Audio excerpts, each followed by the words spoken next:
Hello guys, നമുക്ക് ഇന്ന് ബീഫിൻ്റെ പതിര കൊണ്ട് ഒരു റോസ്റ്റ് ഉണ്ടാക്കിയാലോ. നമ്മളിത് ഒരു ഏകദേശം 10 പ്രാവശ്യം ഞാൻ ഇപ്പോൾ ഇത് കഴുകിയിട്ടുണ്ട്. എന്നിട്ടും ഇതിൽ ബ്ലഡ് മയം ഉണ്ട്.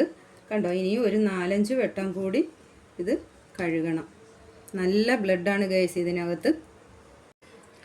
നമ്മുടെ പതിര വേവിക്കാൻ വെക്കാം. ഇതിലേക്ക് നമുക്ക് അല്പം കുരുമുളക് പൊടിയും ആവശ്യത്തിന് ഉപ്പും ഒരു 2 സ്പൂൺ വെള്ളം മതി. കാരണം പതിരയിൽ ആവശ്യത്തിന് വെള്ളം കാണും. നമുക്ക് അത്രയും വെച്ച് ഒന്ന് വേവിച്ചെടുക്കാം. അല്പം മഞ്ഞൾപ്പൊടിയും ചേർത്ത് വേവിച്ചെടുക്കാം. അങ്ങനെ നമ്മുടെ പതിര ഇവിടെ വെന്തിട്ടുണ്ട്. നോക്കാം. ഈ പതിരയിൽ കൂടുതൽ വെള്ളം വെക്കരുതെന്ന് പറയുന്നത് ഒന്നാമത്തെ കാര്യം, ഇത് തിളച്ച് പൊന്തി വരും. അതുകൊണ്ടിട്ടാണ് നമ്മൾ പറയുന്നത്. കണ്ടോ, കുക്കറിൻ്റെ പുറമെ ഇങ്ങനെ വരും. പക്ഷേ എൻ്റെത് ഒരുപാട് തിളച്ചൊന്നും പോയിട്ടില്ല. അതിൽ തന്നെ വിസിൽ വന്നപ്പം വന്ന ഇത്തിരി വെള്ളം മാത്രമാണ്. എന്നിട്ടും ഇതിൽ വെള്ളമുണ്ട്. കണ്ടോ, ഈ വെള്ളം നമുക്ക് ഊറ്റി മാറ്റാം. ഇനി ഇതിലേക്ക് നമുക്ക് ചേർക്കാനായിട്ട് 2 ചെറിയ സബോള, ഒരു ചെറിയ തക്കാളി, 2 പച്ചമുളക്, ഒരു പിടി ഉള്ളി. ചുമന്നുള്ളി നമ്മൾ ചേർക്കണം, നല്ല ടേസ്റ്റ് ആയിരിക്കും. ചുമന്നുള്ളി ചേർക്കുമ്പോഴാണ് ഇതിന് നമുക്ക് ആ ഒരു നല്ല ഒരു ടേസ്റ്റ് കിട്ടുന്നത്. ഇതൊന്ന് ക്രഷ് ചെയ്തെടുക്കണം, ചെറുതായിട്ടൊന്ന് ചതച്ച് എടുക്കണം. ആദ്യം നമുക്ക് ഇതൊന്ന് ചെറുതായിട്ട്, നല്ല പോലെ മൊരിച്ചെടുക്കണ്ട, ചെറുതായിട്ടൊന്ന് ഫ്രൈ ചെയ്തെടുക്കാം. ഒരുപാട് എണ്ണയിലല്ല, കുറച്ച് എണ്ണ. നമ്മൾ മീൻ പൊരിക്കാനൊക്കെ ഒഴിക്കല്ലേ, അതുപോലെ കുറച്ച് എണ്ണ എടുത്ത് ഇതിനെ ഒന്ന് ചെറുതായിട്ട് ഫ്രൈ ചെയ്തെടുക്കാം. നമ്മളിത് വേവിച്ച ആ വെള്ളം കളയരുത്, അത് വേണം, നമുക്ക് ആവശ്യമാണ്. കാണിച്ചു തരാം. അങ്ങനെ നമ്മുടെ പതിര ഒന്ന് ചെറുതായിട്ട് ഫ്രൈ ചെയ്തെടുത്തിട്ടുണ്ട്. ഇനി നമുക്ക് റോസ്റ്റ് ആക്കാം. നമ്മൾ ചട്ടി വെച്ചിട്ടുണ്ട്.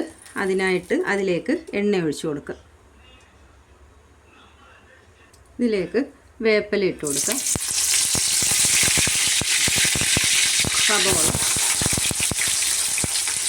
ചുമന്നുള്ളി, ഇഞ്ചി വെളുത്തുള്ളി പേസ്റ്റ്,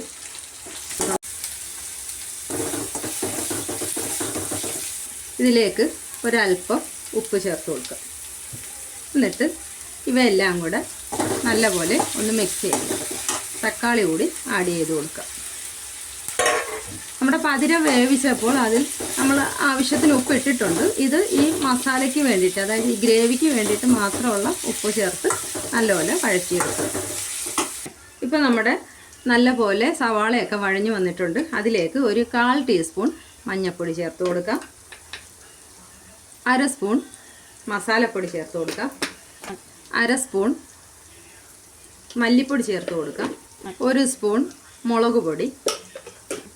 നമ്മൾ ഇതെല്ലാം കൂടെ ഒന്ന് മിക്സ് ചെയ്തെടുക്കാം. ഒരുപാട് മസാലകൾ നമ്മൾ ചേർക്കുകയില്ല.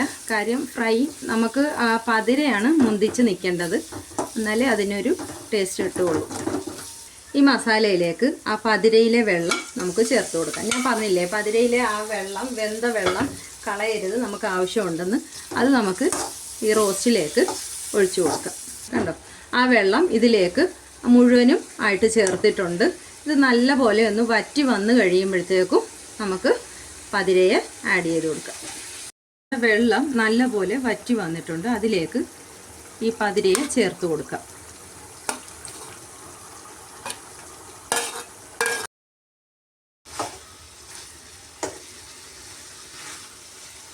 ഇതിലേക്ക് അല്പം മല്ലിയില ചേർത്ത് കൊടുക്കാം. ഇപ്പോൾ എല്ലാം ഒന്ന് നല്ലപോലെ മിക്സ് ആക്കിയിട്ടുണ്ട്. ഒരു 5 മിനിറ്റ് ഇതൊന്ന് മൂടി വെച്ച് സിമ്മിലിട്ട് ഒന്ന് വേവിക്കാം. റോസ്റ്റ് ഇവിടെ റെഡി ആയിട്ടുണ്ട്. ഇനി നമുക്ക് ഇത് സെർവ് ചെയ്യാം. അങ്ങനെ നമ്മുടെ പതിര റോസ്റ്റ് ഇവിടെ റെഡി ആയിട്ടുണ്ട്. വളരെ ടേസ്റ്റിയാണ്. ഒരു പ്രാവശ്യമെങ്കിലും ഇങ്ങനെ ചെയ്ത് നോക്കണം. ഇത് നല്ല പൊറോട്ടയുടെ കൂടെയും നെയ്ച്ചോറിൻ്റെ കൂടെയൊക്കെ കഴിക്കാൻ വളരെ നല്ല രുചിയുള്ള പതിര റോസ്റ്റാണ്. ഇത് ചെയ്ത് നോക്കണം. ചെയ്ത് നോക്കിയിട്ട് നിങ്ങൾക്ക് ഈ വീഡിയോ ഇഷ്ടപ്പെടുകയാണെങ്കിൽ ലൈക്ക് ചെയ്യണം, ഷെയർ ചെയ്യണം, സബ്സ്ക്രൈബ് ചെയ്യണം. Okay, thank you.